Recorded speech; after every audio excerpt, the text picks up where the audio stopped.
राष्ट्रीय जनता दल के द्वारा जो मनाया जा रहा है, इस कार्यक्रम की विधिवत अध्यक्षता पार्टी के प्रखंड अध्यक्ष साथी कैलाश यादव जी और इस कार्यक्रम में उपस्थित युवा राष्ट्रीय जनता दल के प्रखंड अध्यक्ष साथी धीरज चौटी जी और विशिष्ट अतिथि के तौर पर किसान सेल की जिला अध्यक्ष भाई मोहन कुमार पुनिकू जी, इस कार्यक्रम में उपस्थित सनोवर जी, बमन जी और खास करके इस कार्यक्रम के विशेष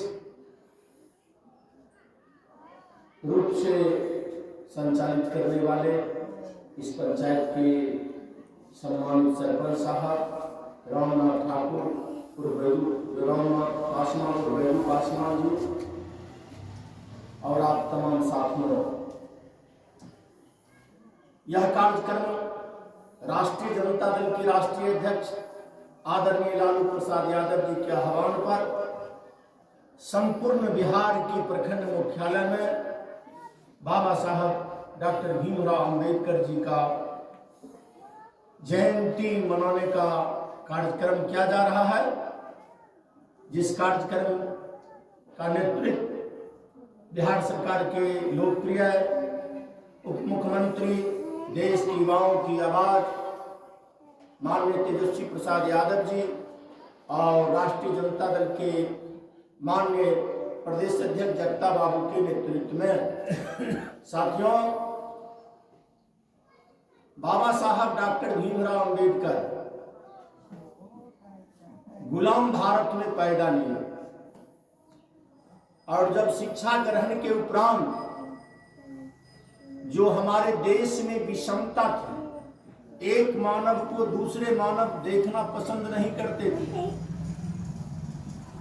उस जमाने में बाबा साहब डॉक्टर भीमराव अंबेडकर गुलामी से लेकर आजाद भारत तक जो लड़ाई लड़ने का काम किए, जो संविधान निर्माण किए, जो संविधान में वर्णित धाराएं हैं जिसमें इस देश के शोषित, पीड़ित, दलित, पिछड़ा, अत्यंत पिछड़ा वर्ग का उत्थान कैसे हो, मानव में एकता कैसे हो, लोग धार्मिक उन्माद में बटे नहीं, ये तमाम तरह के इस देश में किसानों के लिए संघर्ष करने वाले में से एक नेता डॉक्टर भीमराव अंबेडकर जी थे। इस देश में महिलाओं की अधिकार लड़ने के लिए अगर किसी ने कार्य किया तो डॉक्टर भीमराव अंबेडकर साहब ने किया।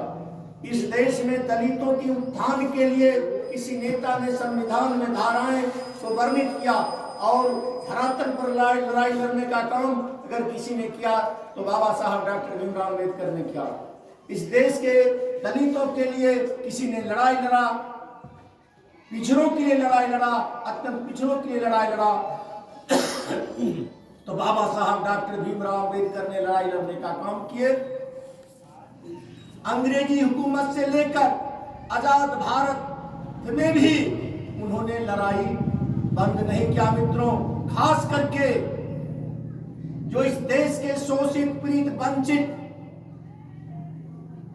दलित वर्ग के लोग हैं, उनको शिक्षित करने के लिए देश में, बिहार सहित पूरे देश में कई विश्वविद्यालय, महाविद्यालय की स्थापना करने वाले भारत में पहला हम लोगों के हितैषी बाबा साहब डॉक्टर भीमराव अंबेडकर जी थे। मित्रों, उनके नीति, उनके सिद्धांतों पर चलकर हमारे पार्टी के राष्ट्रीय अध्यक्ष आदरणीय लालू प्रसाद यादव जी ने जब प्रथम मुख्यमंत्री काल में वह बेगूसराय हो, पूर्णिया हो, खगड़िया हो, अररिया हो, सहरसा हो, मधेपुरा हो, मधुबनी हो, दरभंगा हो, शेखपुरा हो, नालंदा, तमाम जगहों जाकर आप तमाम लोगों के बीच में एक चीज वो बोला करते थे, ये भेड़ चराने वाले, बकरी चराने वाले, सुगर चराने वाले, भैंस चराने वाले, मछली पकड़ने वाले, तार चढ़ने वाले, सबसे पहले अपने बाल बच्चा को शिक्षित करने का काम करो मित्रों।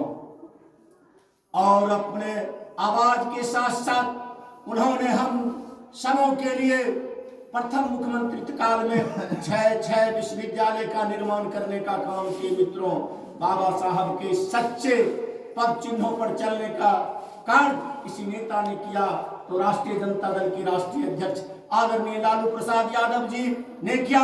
जो नारा दिया वो धरातल पर काम करने का भी काम किया है मित्रों, जिसका जीता जागता उदाहरण है।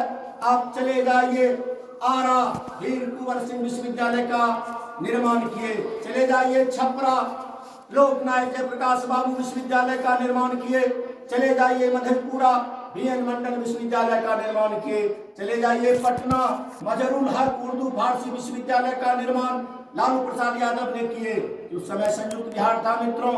चले जाइए बोकारो सिद्धू कानू विश्वविद्यालय का निर्माण किए, चले जाइए धनबाद भगवान बिरसा मुंडा विश्वविद्यालय का 6 विश्वविद्यालय का निर्माण करने का काम आदरणीय लालू प्रसाद यादव जी ने किए मित्रों। और बाबा साहब का यही सपना था, जिस सपना के तहत आदरणीय लालू प्रसाद यादव जी ने आप लोगों के बीच काम करने का काम किए हैं मित्रों। 14 के लोकसभा में आपके देश में एक ठग पार्टी, इस देश को खंडित करने वाला पार्टी जो आरएसएस समर्थित आज देश के सत्ता पर सत्तासीन है मित्रों। आदरणीय लालू प्रसाद यादव जी आप लोगों के बीच एक चीज आकर कहा करते थे, इस बार का वोट उस महीने में आप लोगों को देना है, यह देश रहेगा, देश बटेगा, देश टूटेगा। मित्रों हुआ क्या, हम आप भटक गए, हमारा बाल बच्चा भटक गया। उन्होंने जो आरएसएस के वाले लोग हैं वो लोक लुभावन घोषणा पत्र बनाए थे और वादा किए थे प्रत्येक वर्ष 2 करोड़ युवाओं को सरकारी नौकरी देने, विदेश में जो परिकाले धन है लाकर हिंदुस्तान में प्रत्येक हिंदुस्तानियों के खाते में 15-15 लाख रुपया देने का काम करेंगे। उन्होंने कहा था सीमा सुरक्षा दुरुस्त कर देंगे, उन्होंने कहा था बेरोजगारी दूर कर देंगे, उन्होंने कहा था देश की सीमा सुरक्षा दुरुस्त कर देंगे, महंगाई दूर कर देंगे, भ्रष्टाचार दूर कर देंगे। परिणाम क्या हुआ मित्रों, वो 14 के उनका घोषणा पत्र का हमने पढ़कर आपको सुनाया। परिणाम क्या हुआ, जो जो समय बीतता गया रोजगार देने के बदले इस हिंदुस्तान में पूर्ववर्ती सरकार के द्वारा जो बनाए हुए फैक्ट्री प्लांटेशन था तमाम चीजों को बेचने का काम किया मित्रों। जिसका जीता जागता उदाहरण है, उन्होंने भारत का रेलवे स्टेशन बेच दिया, भारत की रेलगाड़ियां बेच दिया, भारत का रेल पटरियां बेच दिया, भारत का बीएसएनएल कंपनी को बेच दिया, ये हवाई जहाज को बेच दिया, बंदरगाह को बेच दिया। रोजगार देने के बदले जो हमारे पूर्ववर्ती सरकार के द्वारा बनाया गया सरकारी संस्थानें थी तमाम चीजों को बेचने का काम किया था मित्रों। उन्होंने कहा था सीमा सुरक्षा दुरुस्त कर देंगे। आज चाइना आपका 6000 किलोमीटर भूमि को दखल करके और कई बस्ती गांव बसा लिया है। आप लोग भी अगर यूट्यूब वगैरह देखते होंगे 6000 किलोमीटर तक वो आपका भूमि को दखल करके वो गांव बसा लिया है। और जब इनसे पूछा गया, आपने वादा किया था सीमा सुरक्षा दुरुस्त कर देंगे, चाइना दखल करते आ रहा है। इन्होंने कहा चाइना रहल कर रहा है मित्रों, इन्होंने कहा चाइना रहल कर रहा है। ना ये बेरोजगारों को रोजगार दे सके, ना महंगाई भगा सके। जिस गैस सिलेंडर पूर्व में हम 450 रुपया में खरीदते थे, आज 1150 रुपया में खरीदना पड़ रहा है मित्रों। महंगाई आसमान पर चला गया।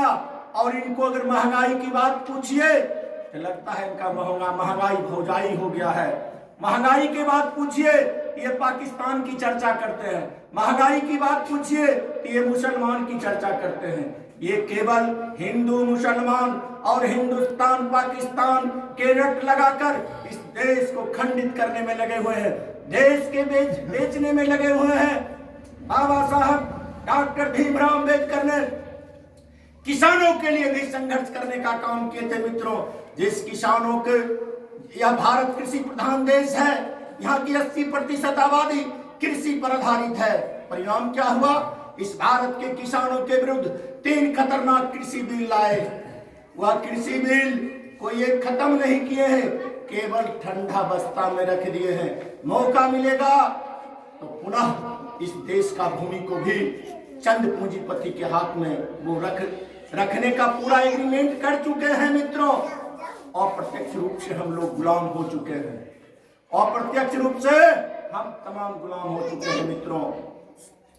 धर्म के सवाल पर भी धर्म संसद चलाने का कार्य करते थे हमारे बाबा साहब डॉक्टर भीमराव अंबेडकर में। परिणाम क्या हुआ? आज हमारे देश को धर्म के नाम पर धकेला जा रहा है, धर्म के नाम पर देश को धकेला जा रहा है। ये बीजेपी वाले, ये आरएसएस वाले को शर्म आना चाहिए। जब हमारा देश गुलाम था, हमारा देश गुलाम था, हिंदुस्तान की आजादी की लड़ाई में, भारत की आजादी की लड़ाई में जब हमारे देश की विभूतियों ने आगे बढ़कर लड़ना आरंभ किया, किन समुदाय के लोगों ने सबसे ज्यादा प्राणों की आहुति देने का काम किया मित्रों? 616 सूची है शहादत की सूची में, जिसमें 63,000 मुसलमानों ने इस देश की आजादी में अपनी आहुति देने का काम किया मित्रों। आज उस मुस्लिम के प्रति इतना बड़ा घृणित भावना पैदा कर रहा है, आपस में तोड़ रहा है। हमारे बाल बच्चा को एक भगवा झंडा देने का कार्य करता है, भगवा झंडा, जय श्री राम, जय श्री राम, जय श्री राम। और उसका बाल बच्चा विदेश में पढ़ता है, जो झंडा आपके बेटे के कंधा पर देता है, पता करिए उसका बेटा आपके जुलूस में नहीं है, उसका पोता आपके जुलूस में नहीं है। और धर्म को नाम पर आप लोगों को भड़काने वाले को शर्म आना चाहिए। वो अपने बेटी को उस जिसके विरोध में बोलता है, उसके यहाँ शादी करवाता है मित्रों, जिसका सैकड़ों उदाहरण है।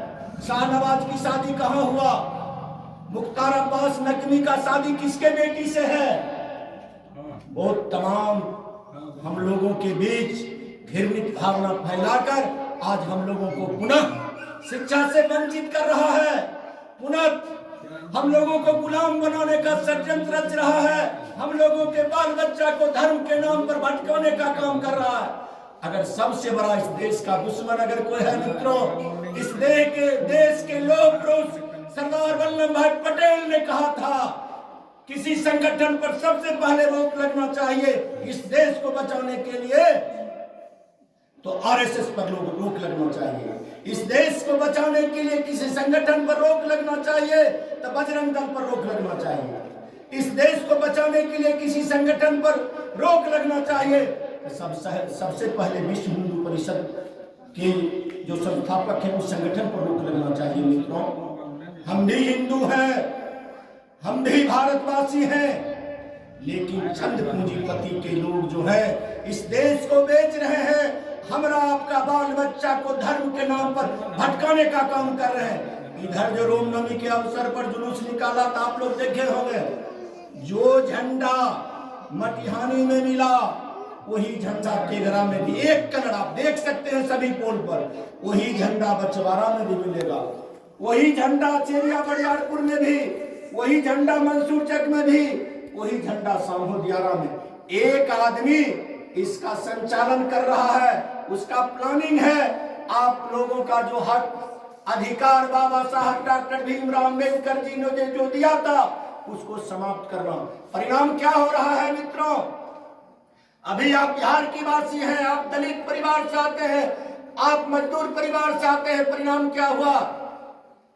जिस समाज को उत्थान के लिए मंडल कमीशन का लागू किया गया था, जिस मंडल कमीशन के तहत दलितों को आरक्षण दिया गया था, पिछड़ों को आरक्षण दिया गया था, अत्यंत पिछड़ों को आरक्षण दिया गया था, तमाम तरह की आरक्षण समाप्त कर दिया गया है मित्रों। अब चले जाइए जहां जहां भारतीय जनता पार्टी की शासन है, आपका बेटा अगर 65% मार्क्स लाया है और उस कैटेगरी के लोग 50% मार्क्स लाया है, आपका बेटा को नहीं होगा, 50% वाला का होगा। क्यों? हमारा संविधान में यह वर्णित धाराएं हैं, वह किसी जाति का हो, किसी धर्म का हो, जिसका मार्क्स ज्यादा होगा सबसे पहले जनरल कैटेगरी में वो लोग जाएगा, उसके बाद जो आरक्षित सीट है उसमें भरा जाएगा। लेकिन उस संविधान को जो धाराएं हैं उसे गौण करते हुए इस तरह के हम लोगों का बाल बच्चा का जो किसी भी सर्विस में भी जो अधिकार मिलने वाला था, तमाम तरह के आरक्षण को समाप्त कर दिया है। जो बाबा साहब डॉक्टर भीमराव अंबेडकर ने संविधान में हम लोगों का अधिकार दिया था। याद होगा मित्रों, इस देश का चीफ जस्टिस, इस देश का जजों ने सड़कों पर आकर प्रेस कॉन्फ्रेंस करने का काम किया। इस देश का संविधान खतरे में है मित्रों, इस देश का संविधान खतरों में है। यह देश का संविधान समाप्त कर दिया है। पुनः जिस तरह से आजाद भारत में दूसरी आजादी की लड़ाई डॉक्टर राम मनोहर लोहिया, लोकनायक जयप्रकाश बाबू, जननायक कर्पूरी ठाकुर के नेतृत्व में लड़ा गया था, जो बीपी मंडल का जो कमीशन था उसको देश में लागू किया गया था, जिसका कुछ अंश विश्वनाथ प्रताप सिंह के शासनकाल में हम लोगों को देखने के लिए मिला मित्रों।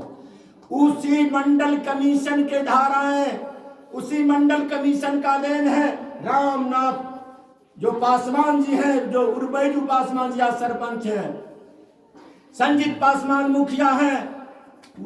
उस संविधान को समाप्त कर दिया जा रहा है। आप ये पासवान जी सरपंच नहीं बनेंगे, मुखिया नहीं बनेंगे अगर 5 एकड़ भूमि आपके पास नहीं है, 5 लाख इनकम टैक्स पे ही नहीं है, आप वोट भी नहीं गिराएंगे मित्रों। जिस वोट के अधिकार संविधान में वर्णन किए थे बाबा साहब डॉक्टर भीमराव अंबेडकर जी ने, और उन्होंने कहा था राजा बनेगा वोट से, वह रानी का बेटा हो या मेहता रानी की बेटा हो, जिसके पास जितना बड़ा भागीदारी होगा उतना बड़ा हिस्सेदारी होगा। वोट नहीं देने का अधिकार इन्होंने सोच लिया है। आप तमाम लोग को भी ठग रहा है, और कुछ मजबूत होने दीजिए, आप कोई लोग वोट नहीं गिराइएगा। यह प्लानिंग बन चुका है। जो हमने कहा 5 लाख इनकम टैक्स पे ही होइएगा या 5 एकड़ भूमि होगा, वही लोग वोटर होंगे, बाकी बाद लोग वोटर नहीं होंगे। पुनः हमारा देश अप्रत्यक्ष रूप से गुलाम हो गया है। सच्ची श्रद्धांजलि बाबा साहब डॉक्टर भीमराव अंबेडकर जी का वही होगा जो पुनः जो देश में आरएसएस वाले और बजरंग दल वाले ये सर उठा रहे हैं, उनका सर को कुचलना होगा। जब तक आरएसएस, बजरंग दल और विश्व हिंदू परिषद को लोग को नहीं कुचलिएगा, उनका कई संस्थानें चल रही है। आप लोगों का वो अपने बाल बच्चा को भेज देता है स्कूल कॉलेज, आप जो है संविधान नहीं पढ़िएगा, अपना अधिकार नहीं पढ़िएगा, रामचरितमानस की चर्चा शुरू कर देगा, गीता का पाठ पढ़ाएगा, आप लोगों को सीताराम सीताराम मोजरा देगा। आप पता करिए उस लोगों का बाल बच्चा आपके साथ क्या सीताराम करने वाला है। कम से कम आप तो सीताराम में फंस गए, बाल बच्चा को स्कूल कॉलेज भेजिए, संविधान अधिकार समझाइए कि आपका मौलिक सिद्धांत और अधिकार क्या है। इस चीज को मित्रों सोचना होगा। जब तक नहीं सोचिएगा, आने वाला पीढ़ी आप लोगों को गाली देगा।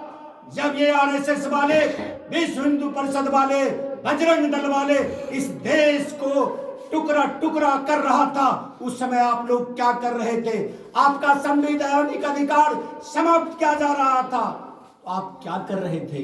इस बात को सोचना होगा, हमको विरोध में बोलना होगा। इंसान एक बार जन्म लेता है, मृत्यु सत्य है। आप चाय पान की दुकान में भी आप लोगों को उल्टा समझाया जाता है। उस प्रवृत्ति का एक लोग आता है, आप 200 लोगों को समझा देता है। इस बात को आपको सोचना होगा और पुनः इस देश को बचाने के लिए, इस देश के संविधान बचाने के लिए, अपने बाल बच्चा के अधिकार को बचाने के लिए देश में जरूरत आ पड़ी है तीसरी आजादी का।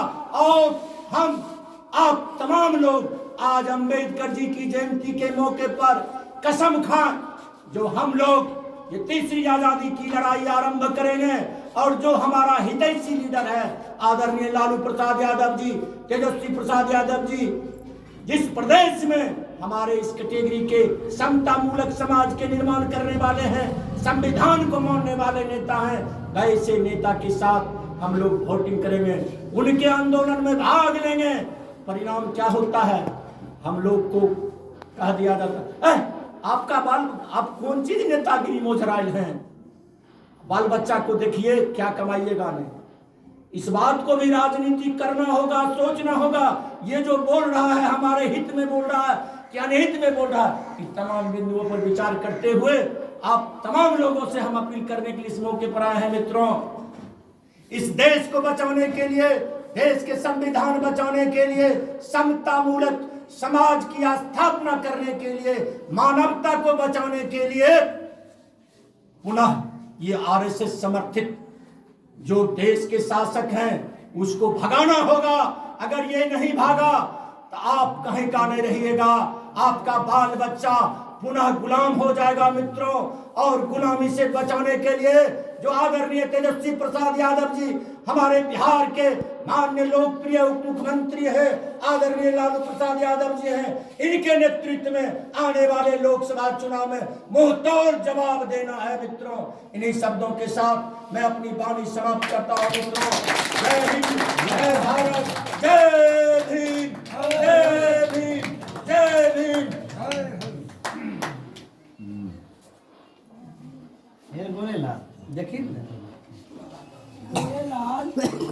देखो देखो